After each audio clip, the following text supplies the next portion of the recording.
ان کے دور میں چینی قوم کو منگول بھی کہا جاتا تھا۔ آج ہم دیکھ رہے ہیں کہ انڈیا کے خلاف چین اور پاکستان متحد ہو چکے ہیں۔ دوسرا، اٹک تک کا علاقہ کھونے کی بات کو اس تناظر میں دیکھیں کہ افغانستان میں موجود 2 لاکھ افغان نیشنل آرمی سخت پاکستان دشمن ہے اور ان کی قیادت انڈیا کے زیر اثر ہے۔ ان کا پاکستان میں اٹک تک کے علاقے پر دعویٰ بھی ہے۔ یہ ممکن ہے کہ جب پاکستان فوج انڈیا کے ساتھ مصروف جنگ ہو تو افغانستان کی کٹ پتلی حکومت کو موقع مل جائے پاکستان پر مغربی سمت سے حملہ کرنے کا، اور پاک فوج کی غیر موجودگی میں ان کے لیے ان علاقوں میں پیش قدمی کرنا مشکل نہیں ہوگا۔ گمان غالب ہے کہ ان کے خلاف پاکستان کی مدد افغان طالبان کریں گے۔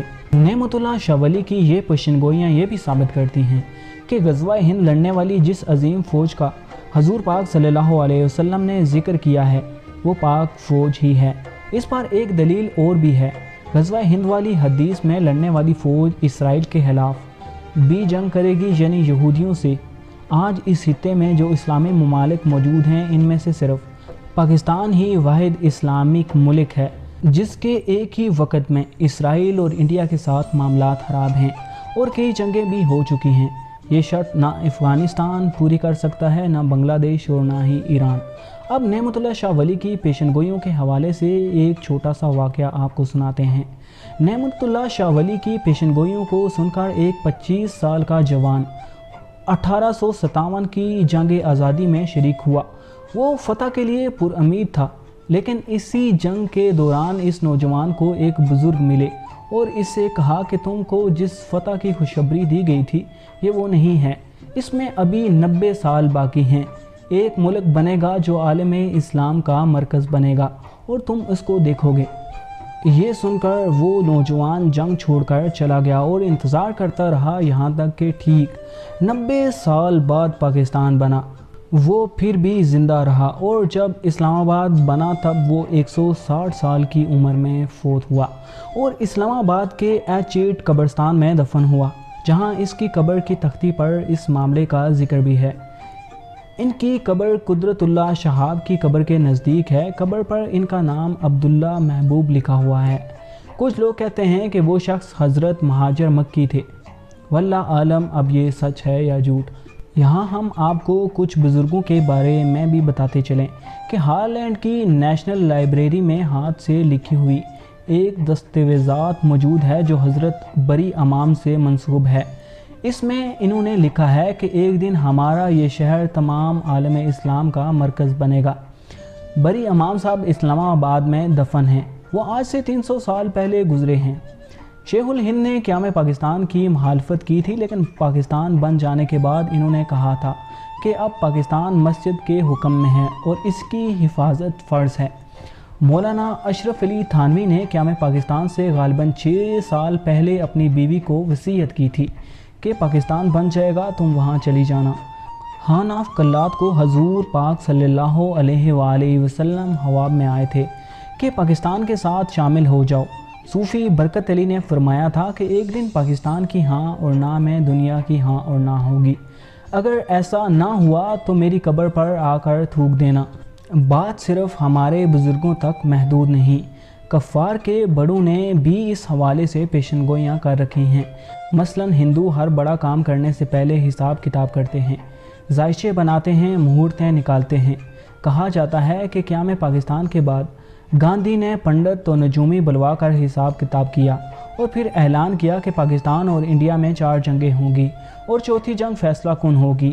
گاندھی نے یہ نہیں بتایا کہ جنگ کا فاتح کون ہوگا، تاہم یہ ضرور ہے کہ اس کے بعد اس نے انڈیا کو پاکستان کے خلاف جنگ کرنے سے روکنے کی ہر ممکن کوشش کی، یہاں تک کہ پاکستان کو اس کا حق دلوانے کے لیے بھوک ہڑتال کر دی تھی جس پر اس کو قتل کر دیا گیا۔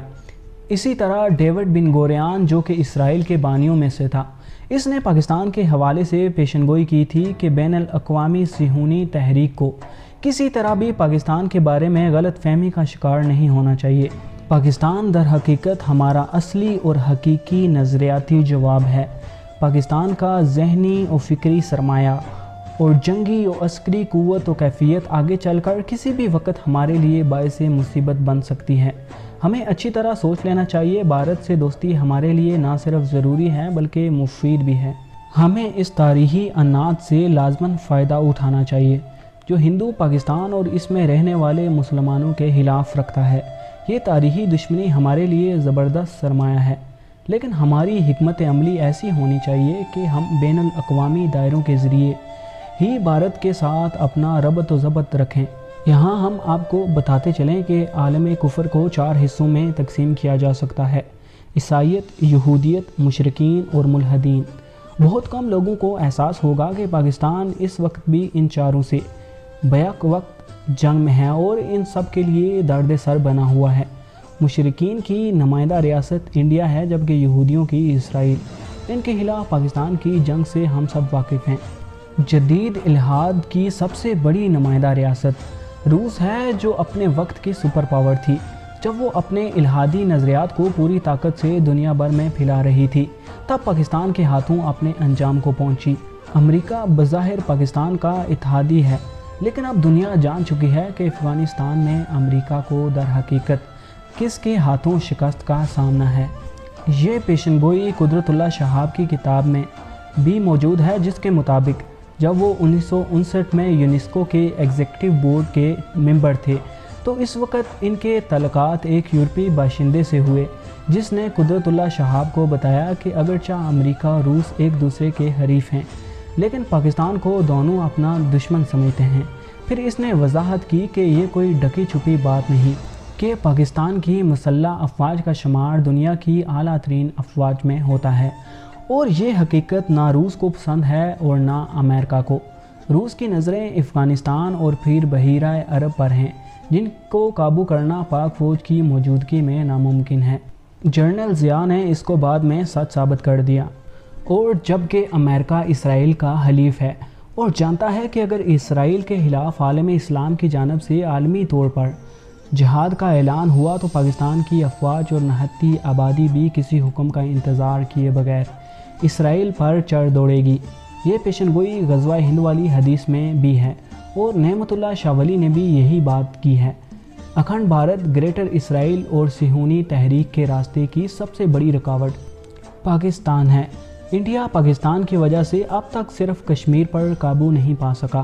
اسرائیل نے 2 بار آگے بڑھنے کی کوشش کی تو پاکستان کے ہاتھوں رسوا ہوا۔ روس پاکستان کے ہاتھوں اپنے انجام کو پہنچا۔ امریکی جنگی ماہرین کے مطابق امریکہ کی افغانستان میں ناکامی کی وجہ پاکستان ہے۔ پاکستان کے ساتھ ایک اور معاملہ بھی عجیب و غریب ہے کہ پاکستان کو نقصان پہنچانے والوں کو اللہ زمین میں ہی نشان عبرت بنا دیتا ہے۔ مثلاً سقوط ڈھاکہ کے ذمہ دار سارے کردار جنہوں نے پاکستان کو توڑا تھا، اللہ نے ان کو ان کے خاندانوں سمیت مٹا دیا۔ ذوالفقار علی بھٹو کا سارا خاندان غیر طبی موت مرا اور آج در حقیقت اس کا کوئی نام لیوا موجود نہیں۔ بلاول بھٹو حقیقت میں بلاول زرداری ہے۔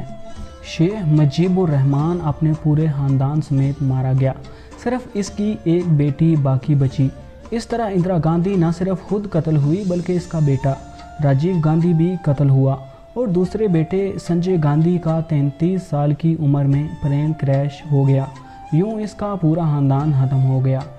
دنیا بھر میں اس وقت عالم اسلام کے خلاف دہشت گردی کے نام پر پراکسی جنگ جاری ہے، جس میں خارج کے ذریعے اسلامی ملکوں کو بہت تیز تباہ کیا جا رہا ہے۔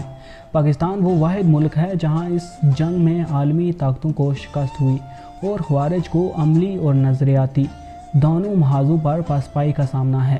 پاکستان کے خلاف لڑنے والوں کا کیا حال ہوتا ہے یہ آپ نے دیکھ لیا۔ یہاں پر آپ کو ایک اور واقعہ بتاتے چلیں۔ طاہر یلدشف کو روس نے شیطان کا نام دے رکھا تھا کیونکہ ان کا خیال تھا کہ یہ مرتا نہیں ہے۔ اس شخص کو امریکہ ازبکستان میں روس کے خلاف سال ہا سال تک استعمال کرتا رہا، لیکن اس شخص کو جب پاکستان کے خلاف لانچ کیا گیا تو کچھ ہی عرصے بعد یہ پاک فوج کے ہاتھوں اپنے انجام کو پہنچا۔ اسی طرح سری لنکا کے خلاف لڑنے والی تامل تحریک کے لیڈر پربھاکرن کو لوگ سورج دیوتا کہتے تھے کیونکہ اس کے بارے میں مشہور تھا کہ اس کو موت نہیں آتی، لیکن جب ان تاملز نے پاکستان پر لاہور میں حملہ کیا تو جواباً پاک فوج نے سری لنکن فوج کے ساتھ مل کر ان تاملز کے خلاف آپریشن کیا، جس میں وہ سورج دیوتا مارا گیا۔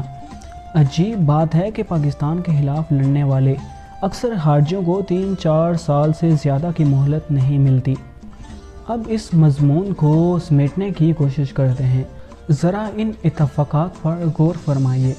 پاکستان آبادی کے لحاظ سے سب سے بڑا اسلامی ملک نہیں، لیکن اس کے باوجود دنیا میں سب سے زیادہ نمازی، روزے دار، زکوٰۃ دینے والے، مساجد، علماء، حافظ اور حاجی پاکستان میں پائے جاتے ہیں۔ پاکستان دنیا میں دعوت و تبلیغ کا سب سے بڑا مرکز ہے۔ پاکستان دنیا میں جہاد کا سب سے بڑا مرکز ہے۔ پاکستان کو اللہ نے دنیا میں سب سے اہم اسٹریٹجک لوکیشن دی ہے اور دنیا کی کئی بڑی سپر طاقتیں بیک وقت کسی نہ کسی طرح پاکستان پر انحصار کرتی ہیں۔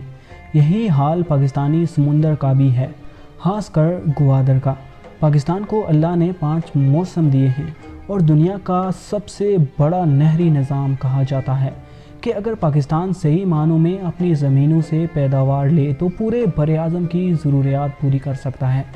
پاکستان کے پاس بے پناہ معدنی وسائل ہیں، جن میں صرف تھر کا کوئلہ ہی سعودی عرب کے کل تیل کے ذخائر سے زیادہ مالیت کا ہے۔ پاکستان سوئی نہیں بنا سکتا، لیکن دنیا کے کل ویسے پاکستان کی مدد فرمائی تھی جیسے اصحاب بدر کی فرمائی تھی۔ واللہ پاکستان اللہ کے رازوں میں سے ایک راز ہے۔ یہ محض زمین کا ایک ٹکڑا نہیں بلکہ ایک مقدس امانت ہے۔ اس کے ساتھ آنے والے وقت کے بہت سے اہم ترین معاملات وابستہ ہیں۔ جو شخص اس امانت میں خیانت کرے گا وہ اللہ کی پکڑ سے نہیں بچ پائے گا۔ علامہ اقبال، جس کو ایک دنیا اللہ کا ولی مانتی ہے، انہوں نے اپنی عمر کا آخری حصہ اس پاکستان کے بارے میں لوگوں کو آگاہی دیتے ہوئے گزار دیا۔ صرف اس ایک ویڈیو میں پاکستان کے حوالے سے سب کچھ نہیں سمیٹا جا سکتا۔ کوشش کی ہے کہ کچھ چیرہ چیدہ معاملات پر لکھا جائے۔ جس ساتھی تک یہ پیغام پہنچ رہا ہے وہ اس کو آگے پہنچا کر اپنا پاکستانی ہونے کا حق ادا کرے۔ شکریہ۔